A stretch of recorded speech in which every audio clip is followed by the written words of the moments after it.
Ladies and gentlemen, welcome once again to the India Today Mumbai Conclave. Can you have a conclave on Mumbai without discussing Mumbai?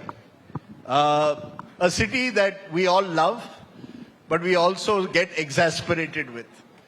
It is a city which is full of contradictions, but in many ways, India's strength is derived from cities like Mumbai and what happens in Mumbai. So my colleague Sahil Joshi and I are very privileged to have a very special panel joining us on a simple topic. Is Mumbai sinking or is it rising?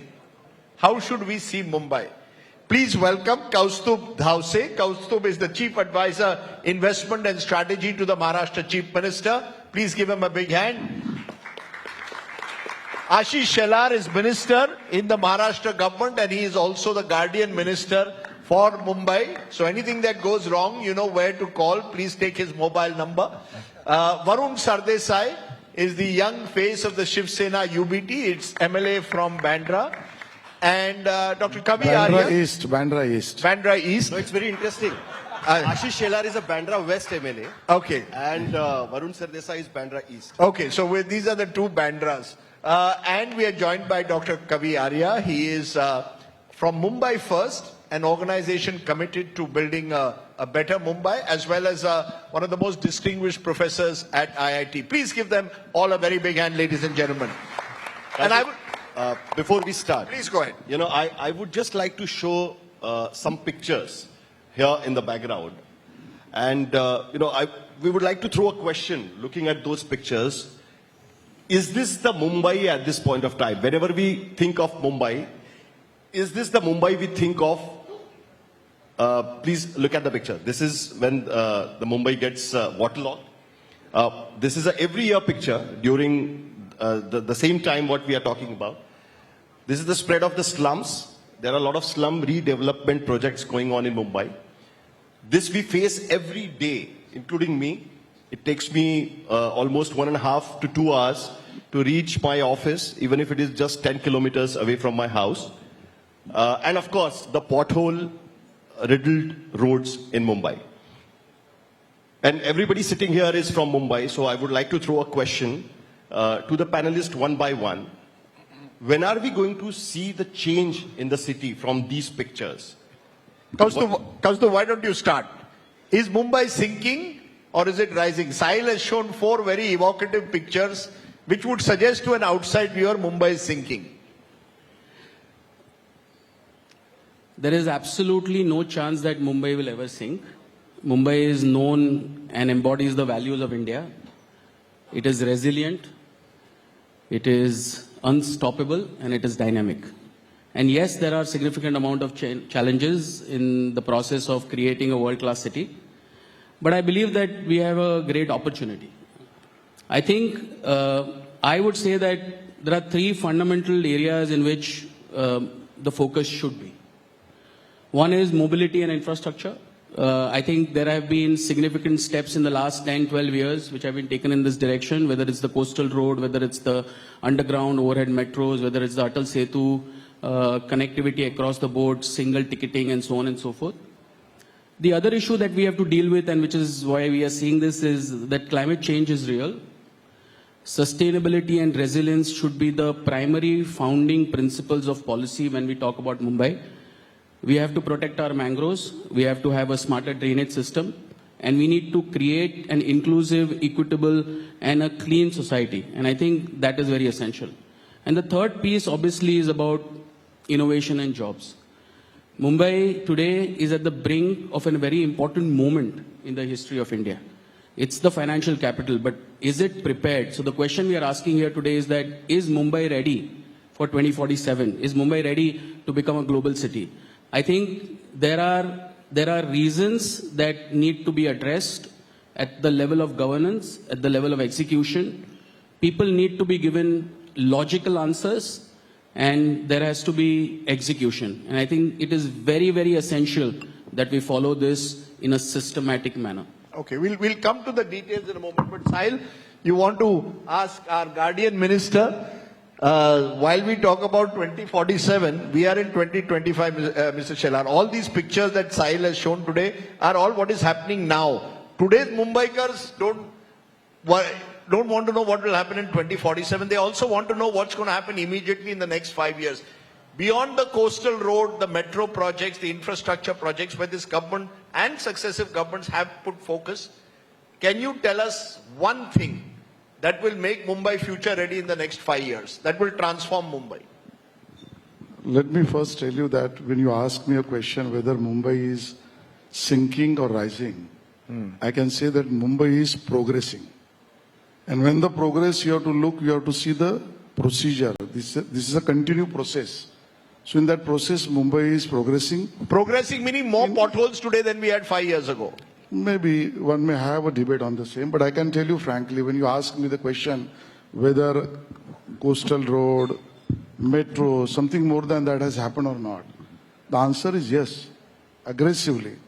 It's in the process and it has been done. Take a simple way. What was the suburban railways routine transport lines, whether it has been enhanced? Yes, the answer is yes. Whether the trips of the Mumbai suburban railway has been enhanced in the number? Yes, answer is yes. We will see the gap between the platform and the railway, the bottom of the railway locomotive. Has that been reduced to reduce the accident? The answer is yes. If you ask me question whether the Mumbai was unsafe prior, what is safe now? The answer is CCTV cameras has been put up, yes. If you'll ask me the rehousing has been done for the slum dwellers or for the BDD chawls or the people who are staying in the chawls which is under 33(7), the answer is yes. If you'll ask me whether there was a restriction to the CRZ related areas where the people were staying and they were really wanted to have their own house repaired, Honorable Modi has given the relief in CRZ notification and therefore they can do that. The answer is yes. So there are many answers by which I can say yes. And that's why I'm saying this is a process.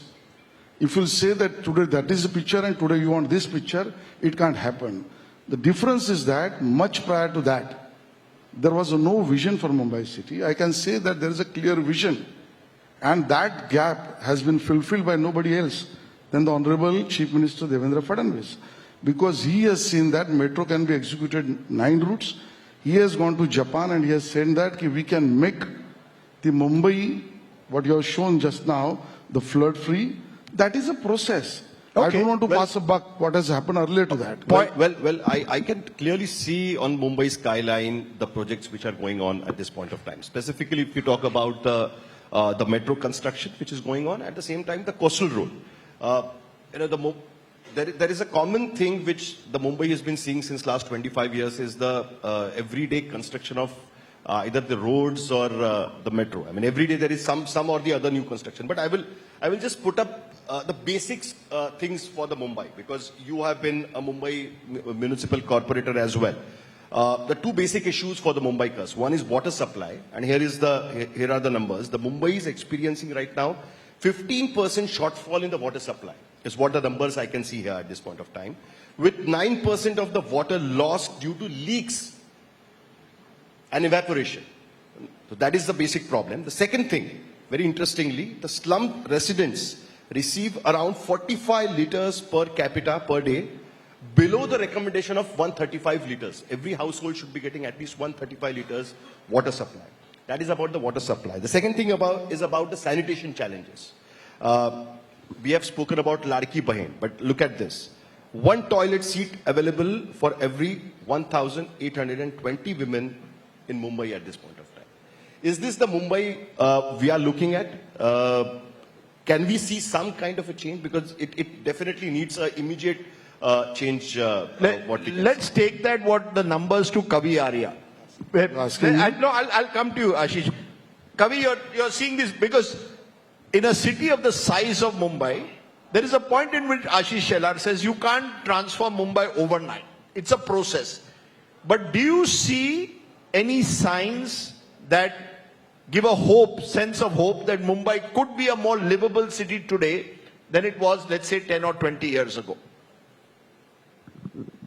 Thank you, Rajdeep. Let me just rephrase this. What I'm really concerned about is that half our population is below the age of 29. We should be asking ourselves the question, where is the wealth going to come from in Mumbai? It's going to come from people. the whole purpose of a city is to enable people to come here, because where talent comes, global capital comes. And talent comes wherever there is livability. Right? So I'm not happy with just infrastructure by itself. If you say coastal road, this, that, metros and all that. Are we building all this for cars and for the contractors? Or are we building it for the people? So for the people, I think to make Mumbai more livable, whatever that means, is much more important. And I think we need to work along that sense. And for that, I feel that there needs to be far more consultation with the civic society. Like the government agencies can work with agencies like Mumbai First, which can aggregate civic opinion and co-create infrastructure with the government, which we are not seeing enough of. No, but give me an example. Give me an example, you know, where a practical example where you see there can be public-private partnership or citizen-state partnership that can make a city livable. Okay, we've got a wonderful example. Mumbai First played a small role 25 years ago when it was concerned that a lot of business is going away from Mumbai to Calcutta and Delhi. At that time, it commissioned a McKinsey report which came up with a Mumbai Vision report, and they formed a interministerial, they helped the CM at that time form an interministerial committee to look at the infrastructure of Mumbai. Almost 70% of that report has been implemented, and that included things like metro, Navi Mumbai Airport, Atal Setu Link, Sea Link and all that. So that's an example of civic society working with the government through these kind of agencies and making change happen. So 20 years later, you have all these things. I won't say that Mumbai First is responsible. I'm just saying that there were energies in the government willing to listen. There were IAS officers who were willing to listen. There were civic society members who are willing to listen, industrialists who want to talk about these things. So when people come together, these kind of ideas take... But Varun Sardesai, is part of the problem that while the ideas are there are also multiplicity of authorities. There's the Maharashtra government, there's the BMC, there's MMRDA, there are, if you look at New Mumbai, there is CIDCO. There are far too many organizations, and therefore to have a concerted plan for Mumbai is extremely difficult. Even there is no one, therefore when something goes wrong like waterlogging, मैं किसको जिम्मेदार ठहराऊं? Who is accountable when things go wrong in Mumbai? You can't only place it at Mantralaya. Mantralaya will turn to BMC. BMC will say, you know, will throw its hands up. Do you need a different way of running Mumbai? The Shiv Sena model won't work anymore. I first want to disagree with you. Mumbai agrees with the Shiv Sena model, and Mumbai will continue what to is the agree Shiv with the Sena Shiv Sena model? Because you were in charge of the BMC for decades. I think the Mumbaikars know it very well. They've been blessing us with their votes till now. I'm sure they'll continue to do so. I'm not here to make a political pitch, so I will first address the question that you asked me. First of all, I think there are more than some 20 government agencies that operate in Mumbai. So if we were to make a real concrete solution, I think the first step should be that there should be only one planning agency for Mumbai. I'll give you a very small example of my constituency. There's a Vakula junction in my constituency where every single day commuters face at least 1.5 to 2 hours of traffic. Now there's a new bridge that has been inaugurated, which has been built by the MMRDA. Within 7 days, there were potholes on the bridge, and hence the contractor has been fined some 10 lakh rupees. Below the new bridge, there is a flyover on the Western Express Highway that is being maintained by MSRDC, which has potholes, and the contractor there has also been fined 5 lakh rupees. Below the bridge is a highway, the Western Express Highway, that has been maintained by the BMC Highway Cell, where there are potholes, and that contractor has also been fined. And alongside that expressway, there is a service road. 10 lakh, 5 lakhs, and the cost is going down? Or? It is, I mean, it's a joke sometimes. Just yesterday I read that even the contractor for the Atal Setu has been fined some amount of money. The reason why I make this point is because there are so many multiple agencies involved. It is very easy to shift the blame to other agencies. No, but I would just like to make one point here. I mean, I get your point, and that's why we showed the pictures of the potholes. But that is not the case today. I mean, we have been seeing this since last 20 years. The pothole problem has not been solved since last 20, 25 years. It has been always there. It's not something which is happening just yesterday. No, you're saying a single planning authority, who will it be accountable to? Yes, I agree. There has to be a single planning authority because I'll tell you. No, accountable to whom? Who will oversee them? Accountable to the Mumbaikars. Make BMC the single planning authority. We blame BMC for everything. Why don't we make them the single planning authority?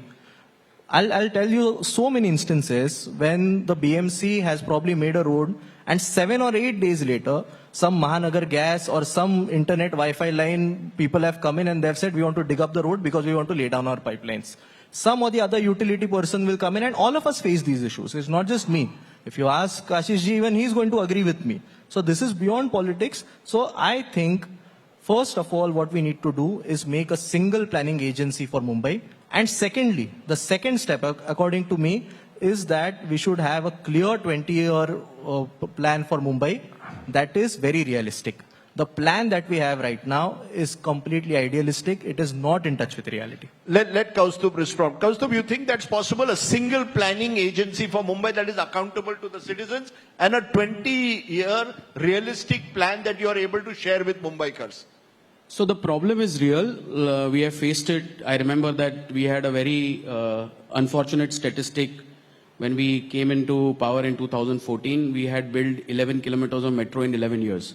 And the reason is what Varun just cited. There are multiple agencies involved. But the solution to that we put was the Chief Minister's War Room on Infrastructure.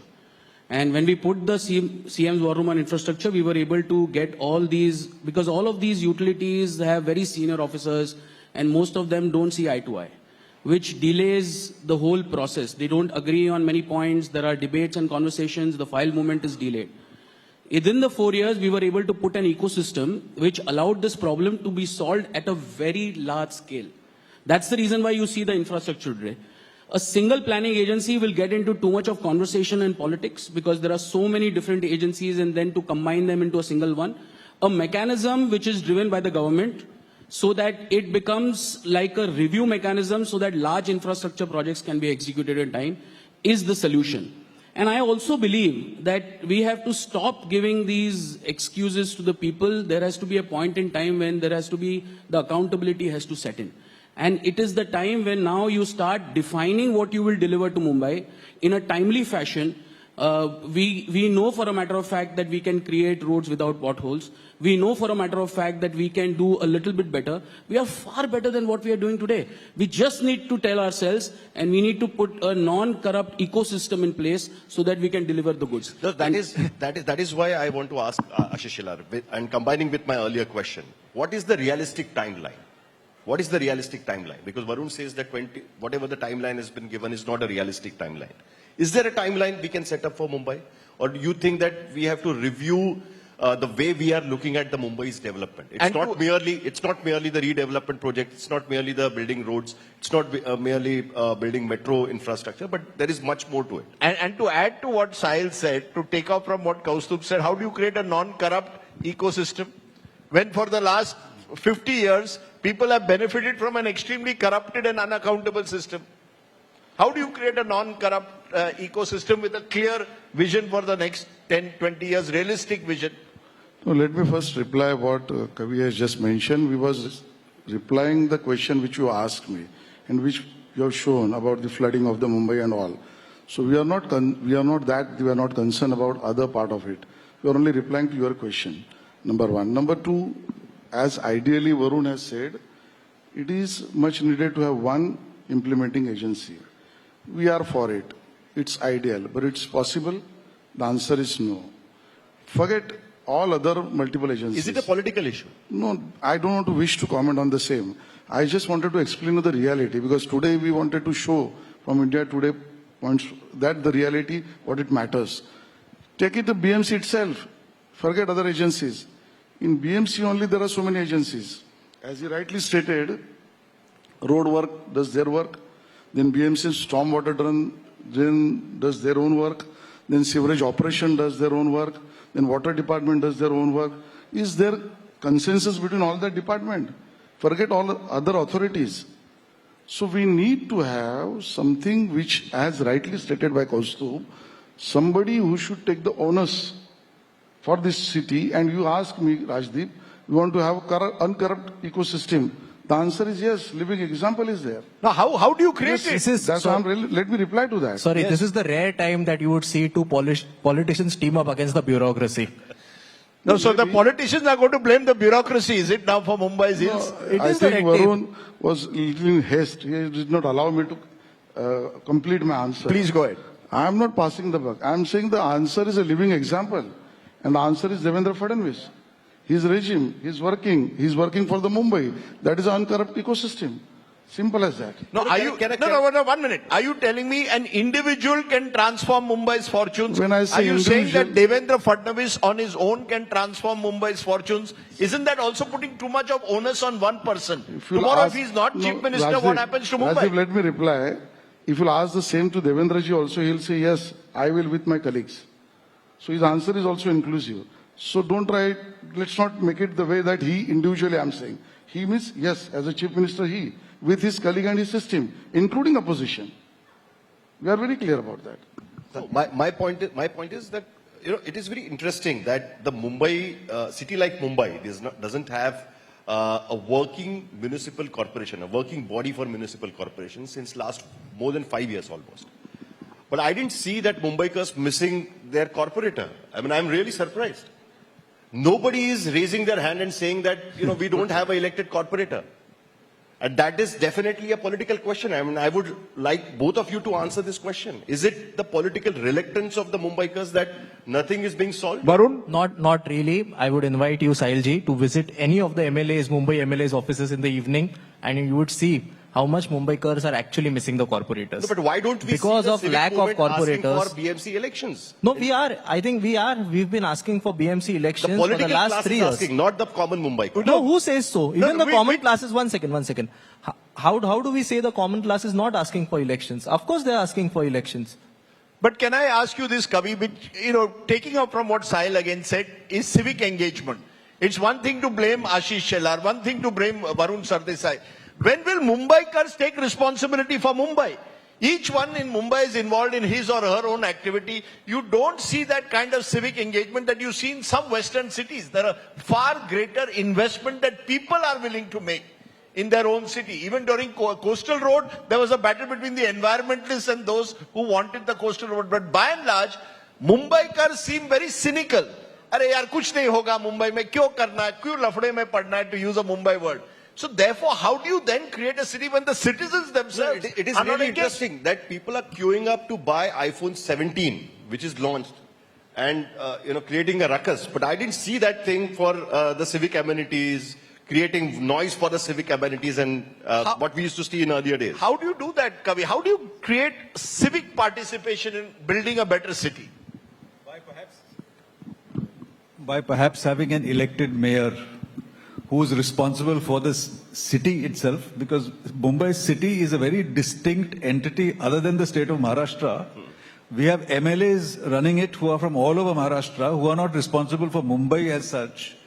So perhaps what we are saying, a planning authority means the same as a mayor, and no better person to understand this than Devendra Fadnavis ji himself, because he used to be the mayor of Nagpur, if you recall. So are you calling for a New York City-like model where you have an elected, accountable mayor Absolutely. with a clear planning authority? Absolutely. So maybe this is something that You know, we are can put our entering heads in a together. very dangerous area of political struggle because of this. There was a mayor in council, and the issue was picked up that is Mumbai being separated from Maharashtra by having an elected mayor and having a mayor in council? Are you getting into some kind of I'm just reflecting what seems to be a universal answer abroad. London has a mayor. There's one in New York. The fact is, Mumbai is a very complex organism, and it needs a very special kind of handling. I And think you need Ashish specialists. responds to this. Yeah, because you see, there are 36 MLAs from Mumbai in and around. Maharashtra's total is 288. The people taking decisions sometimes from Mumbai are not the Mumbai MLAs either. They are from outside. they have another complete interest. They are accused कि ये सोने की चिड़िया है. उनके लिए मुंबई सोने की चिड़िया बन गई है. How do you, would you be willing for an elected mayor with full powers in Mumbai? Do you think any government would be willing? I don't wish to comment what is not there in BMC Act. No, but I agree. But Kaustubh, is there something you were nodding your head when you heard Kavi Arya? Is there a model out there? By the way, you're not a politician, so you can speak more freely. these views incidentally are personal. Okay, so No, don't worry. You've been in IIT long enough not to worry. But go ahead. See, as somebody who was born in Dadar, raised in Andheri, a core Mumbaikar, I many a times feel extremely helpless, and I am unable to explain the illogicity of how we are governing the city. While the city is extremely complex, I fully agree, and I am not casting aspersions on anyone. The time has come for us to really deliver to the people. Even if they are not approaching us, we need to deliver. And I think the only way to do that is to have a solid plan. And I think Devendra Fadnavis has delivered this to a very large extent to Mumbai. I feel very confident under his leadership, which is both credible and with high integrity, that we will deliver the goods to Mumbai. No, but I come back to it. You see, you're again putting the onus in a way of one person. We need institutions. Individuals have their place, no doubt. Leadership has a place. But we need institutions that will outlast individuals. So do we need technocratic solutions to Mumbai's problems? Or is it a political? Fadnavis ji hai, sab kuch theek ho jayega. Surely there will come a time where you need stronger institutions. What are those institutions? I think it's about the trait of the individual or the leader. Devendra Fadnavis today embodies certain qualities which is helping him deliver. He is focused, he is solving problems, he is extremely concerned about the degradation of livability index, and he works day and night in order to solve them. I think those are traits which need to be embodied by people. Irrespective of whoever is there, if those traits are retained, we will deliver to Varun? people. Now we are entering I political love the panel that you have formed. There are clearly 3 BJP people and 1 Shiv Sena guy. So I think that shows your confidence in me. But anyway, so I think it's more than one person. I think policies have to be set in place. For example, I'll quote another example. Let's say the biggest problem right now Mumbai is facing is that of housing, right? So you have so many slum rehabilitation programs happening. Most of these slums are encroached on public lands, on government lands. Lands where there were supposed to be offices, where there were supposed to be hostels, where there were supposed to be recreational gardens, and hence the infrastructure there was designed that way. Roads widths were designed according to gardens. The water supply was designed as per gardens. Now, because they are encroached, there is already a big stress on all of this infrastructure. Now, what should be the logical solution? It should be either to displace all these people, which is of course not possible. The people have been living there for 30 or more years, so they want to live there. So either you have to increase your resources, your infrastructure. But what have we been doing? The policy right now is extremely focused and oriented towards real estate developers and contractors. What we are doing is, where there was supposed to be a recreational garden, which has now been encroached by, let's say, 500 slums, around 2,000 people living there, we are granting them 4 to 5 FSI plus TDR, and now in place of a recreational garden, some big prestige L&T and some big real estate guy is going to come, he is going to construct, and there are going to be 10,000 people living there, which is going to add problems. And circling back to what Sahilji you said, we are going to face enormous issues in the future. Right. Issues like water supply, issues like sanitation, issues like picking up of garbage, and all of this is linked to policy. It is not linked to one person. Like you said, I do not wish to comment on anyone individually, but there has to be a policy in place which will keep working. Whoever is in office, the policy has to be. I think Ashish Shehlar should respond to this. No, I just wanted to say. You see, because this is often said कि Mumbai real estate लोगों की चलाते हैं. Entire Mumbai now is run by a real estate mafia. I am with Varun on the one point is that we need not to add a burden to Mumbai. Yes, the answer is yes. Obviously, then the policy should not be what was been proposed then, that those who will go for construction, we will give them the 50% rebate in their premium. You builders are my friends, please come, take 50% premium rebate and construct. That was also the policy. And that has been done by which regime I don't know to wish politically, as you rightly stated. Coming to this first point, which on lighter mode but factually correct, maybe his comment 3 versus 1, 3 BJP versus 1 UBT Sena. I don't wish to comment on that, but I can only say, as far as Mumbai voters are concerned, this is a factual. It could be 3 versus 1. Again, I wish to disagree. 1 minute. I wish to disagree. If we are going to talk politics, I just want to make one comment. Okay, Varun, it's okay. Let's accept it. No, but let me make No, my comment. I was hoping for a bipartisan debate, and suddenly the politicians have joined in. But go ahead, BMC elections are not BMC too long. elections are around the corner, Around so- the corner. Go ahead, Varun, quickly. So, I think he was commenting about the Vidhan Sabha results, which were, I think, BJP's best performance till now, and which has been maybe our worst performance so far. Even by our worst performance, we have 10 MLAs and 3 MPs in Mumbai. Okay. And even at their best, they have some 13 or 14 MLAs and just 1 MP. I so see. I think, Mumbai's choice. at our worst and at Mumbai's their best, choice. I think we are equal. So, Okay, so we can definitely have this debate again because the BMC elections are around the corner, and hopefully it will happen in the month of January. So again, we will, invite both of you and we'll have this debate again. But lastly, because our time is up, one of the pictures I showed here is of the slums, and in Marathi, Mumbai used to be introduced as Shramikanchi Mumbai, that the people who worked here, mill workers and many other people.